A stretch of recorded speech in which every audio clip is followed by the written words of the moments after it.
بسم الله الرحمن الرحیم. السلام علیکم ورحمت الله وبرکاتہ.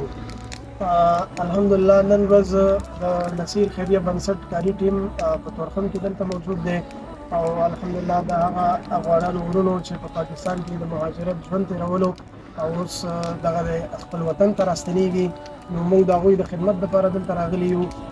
انشاءالله چې د هغوی لپاره موږ دلته په دغه پروګرام کې روزانه د 1500 کسانو لپاره د خوراک بندوبست کړی دی چې په دغه کې به موږ خپلو هغه افغانانو ورونو ته چې بېرته راستانه شوي دي هغوی ته د خوراک، اوبه، جوس وغیره انشاءالله دا رسوو. نو زموږ کاري ټیم الحمدلله دغلته په کار باندې مصروفه دی، لګیا دي، د خوراک برابرولو چارې روانې دي. انشاءالله چې زر تر زره به د دې پیکینګ کارونه سرته ورسېږي، دا به بیا موږ تقسیم ته ورو.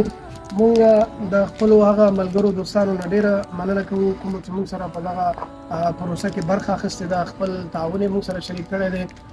موږ د هغوی نه د لا تعاون هیله کوو چې زموږ او ستاسې دغه ورونه کوم چې د کډوالۍ ژوند یې تېروو، اوس راستانه شوي دي، دلته راغلي دي، دوی د ډېرو مشکلاتو سره مخ دي.